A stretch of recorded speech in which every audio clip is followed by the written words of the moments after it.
को नमस्कार करती हूँ। दोस्तों आज इस वीडियो में हम प्रॉफिट एंड लॉस के कुछ क्वेश्चन सोल्व करेंगे जिससे हमारा ये कंसेप्ट अच्छे से क्लियर हो जाएगा।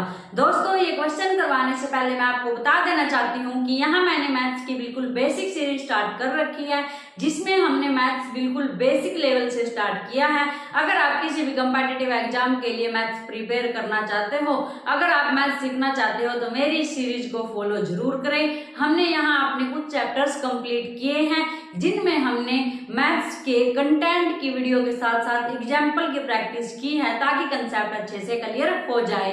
तो दोस्तों आप किसी भी कम्पिटिटिव एग्जाम की प्रिपरेशन करना चाहते हो, मैथ सीखना चाहते हो, बिल्कुल बेसिक से मैथ सीखना चाहते हो, तो यहाँ ऐसे तरीके से इतने आसान तरीके से मैथ सिखाया जाता है कि जिसको मैथ बिल्कुल भी नहीं आता उसको भी मैथ समझ आ जाएगा, क्योंकि यहाँ पहले कंसेप्ट क्लियर करवाया जाता है फिर एग्जाम्पल के साथ प्रैक्टिस करवाई जाती है।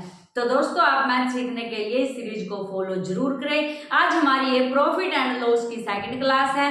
कल हमने प्रॉफिट एंड लॉस के बारे में जाना था कि प्रॉफिट कब होता है, लॉस कब होता है, उससे रिलेटेड कुछ क्वेश्चन भी सॉल्व किए थे।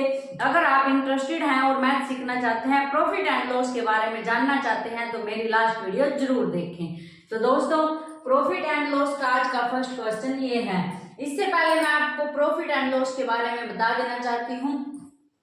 अगर हमारे पास कोई भी वस्तु है, जैसे हमने पेन 10 रुपए का खरीदा, तो ये हमारे लिए कॉस्ट प्राइस है, क्रय मूल्य है, खरीदा हुआ मूल्य है, इसको हम क्या बोलते हैं, सीपी, कॉस्ट प्राइस।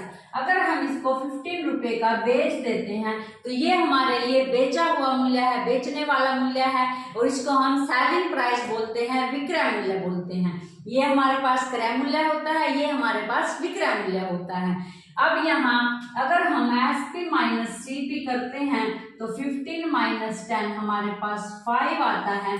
अगर हमने कोई चीज, कोई पेन 10 रुपए का खरीदा और 15 रुपए का बेच दिया तो हमें प्रॉफिट हुआ कितने रुपए का हुआ, 5 रुपए का हुआ। अगर SP माइनस CP पॉजिटिव है तो हमें क्या होगा, प्रॉफिट होगा। अगर ये नेगेटिव आ जाता है तो हमें लॉस होगा।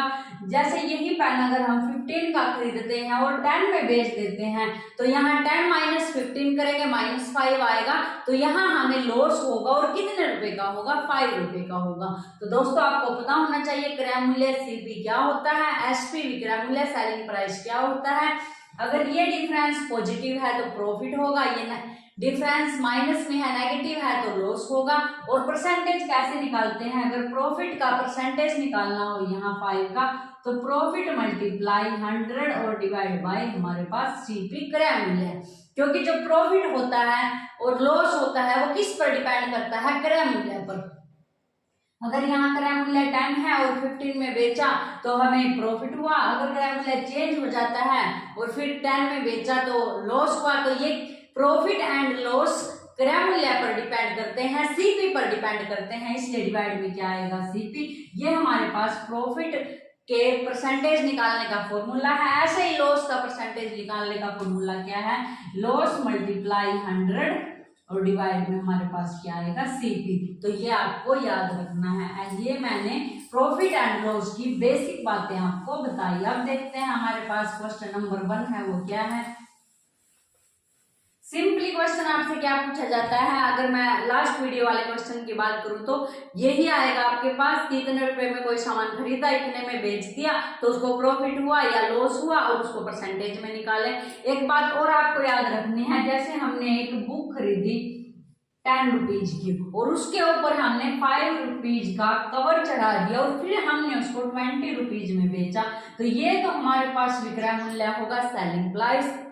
सेलिंग प्राइस हमारे पास विक्रय मूल्य होगा। ये हमारे पास CP है जो क्रय मूल्य है।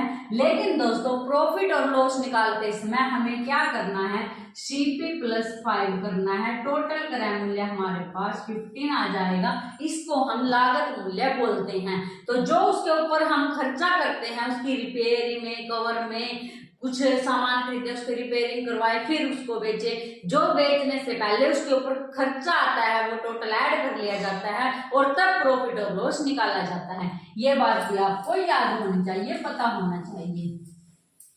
क्वेश्चन नंबर 1 है दोस्तों आज का हमारे पास, देखो क्या है। If the cost price of an article is 80% of its selling price, find the profit percent. इसने क्या कहा है, जो कॉस्ट प्राइस है किसी आर्टिकल का वो 80% है किसके, उसी के सेलिंग प्राइस का, तो यहाँ प्रॉफिट परसेंटेज में निकालना है।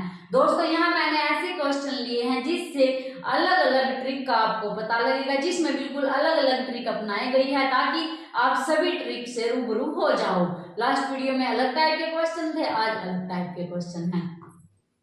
यहाँ क्या है, if the cost price of an article is 80% of its selling price, जो हमारे पास कॉस्ट प्राइस है वो सेलिंग प्राइस का 80% है।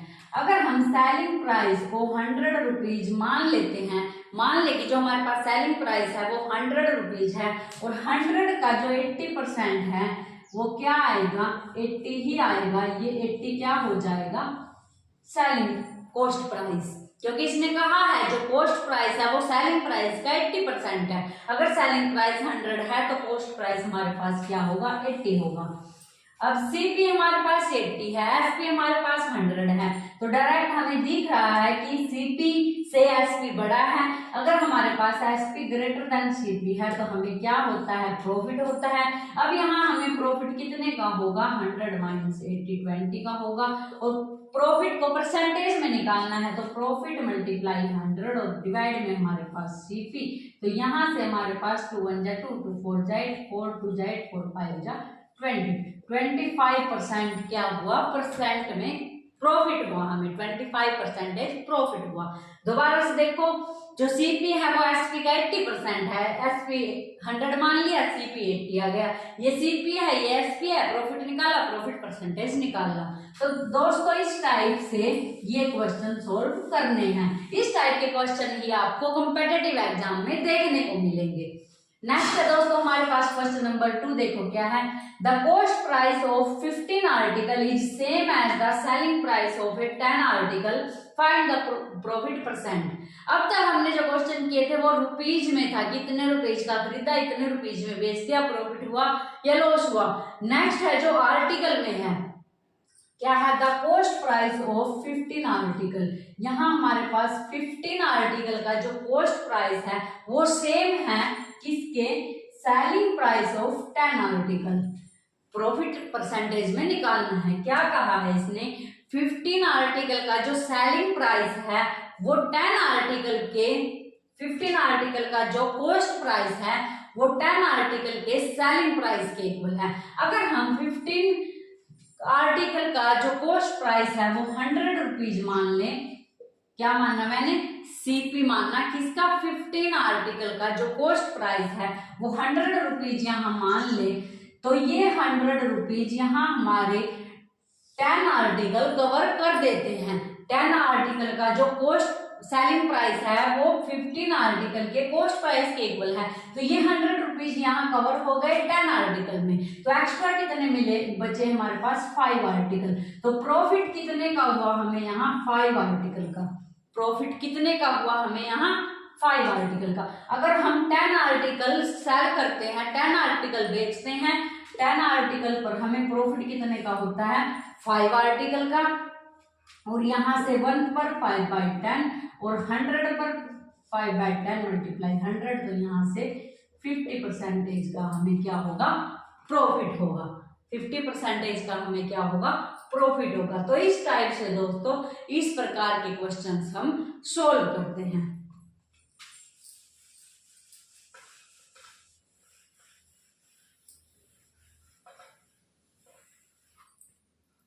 नेक्स्ट है हमारे पास क्वेश्चन नंबर 3 है जो आज का, देखो क्या है। The selling price of 5 article is the same as the cost price of 3 article. क्या कहा है इसने, वहां कॉस्ट प्राइस दे रखा है तो पहले यहाँ सेलिंग प्राइस दे रखा है। जो सेलिंग प्राइस है 5 आर्टिकल का वो इक्वल है किसके, cost price of 3 article. 3 article के कॉस्ट प्राइस के वो इक्वल है। अब देखो, अगर हम सेलिंग प्राइस है जो 5 आर्टिकल का वो 100 रुपये मान लेते हैं, तो यहाँ हमारे जो ये 100 रुपये है ये 3 आर्टिकल के सेलिंग प्राइस के इक्वल है, तो 100 रुपीज यहाँ कवर हो जाते हैं 3 बेचने में ही। तो यहाँ हमें क्या हुआ, 5 सेलिंग प्राइस है, सेलिंग प्राइस 5 है, कॉस्ट प्राइस में आर्टिकल 3 है, 3 आर्टिकल है 100 रुपीज के, और हमने बेचे कितने, 5 बेचे 100 रुपीज में, तो यहाँ लॉस हुआ कितने आर्टिकल का हुआ, 2 आर्टिकल का, कितने आर्टिकल का यहाँ लॉस हुआ, 2 आर्टिकल का लॉस, 2 आर्टिकल का लॉस हुआ, 5 आर्टिकल पर कितने का लॉस हुआ, 2 का, और 100 पर कितना होगा, 2/5 मल्टीप्लाई 100, तो यहाँ से हमारे पास प्रॉफिट है जो परसेंटेज में कितना आएगा, 40%।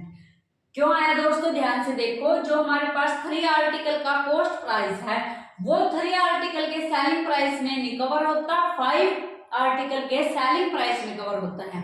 3 आर्टिकल 100 रुपए के खरीदे और 5 आर्टिकल 100 रुपए के बेचने पड़े, तो हमें 2 आर्टिकल का लॉस हुआ, और जो 2 आर्टिकल का लॉस होता है वो 5 आर्टिकल बेचने पर होता है, और 100 पर कितना होगा, 40%। तो यहाँ जो परसेंटेज है प्रॉफिट है वो क्या है, 40%। आगे है दोस्तों हमारे पास आज का क्वेश्चन नंबर 4, देखो क्या है, the ratio of cost price and selling price is 5:4, find the loss percent. अब ये कॉस्ट प्राइस और सेलिंग प्राइस रेशो में भी हमें मिल सकते हैं, तो कैसे हैं, the cost price ratio selling price, जो हमारे पास सीपी है और रेशो एसपी है वो कितना है, 5:4, तो यहाँ लॉस परसेंटेज में फाइंड आउट करना है।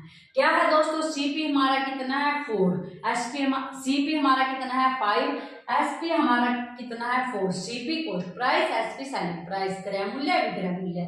अब 5 रुपए में खरीदा और 4 में बेच दिया, तो हमें कितने रुपए का यहाँ हानि हुई, कितने रुपए का यहाँ लॉस हुआ, 1 रुपए का, और परसेंटेज में निकाल ले तो 1/5 मल्टीप्लाई 100, 20% का हमें यहाँ क्या हुआ, लॉस हुआ।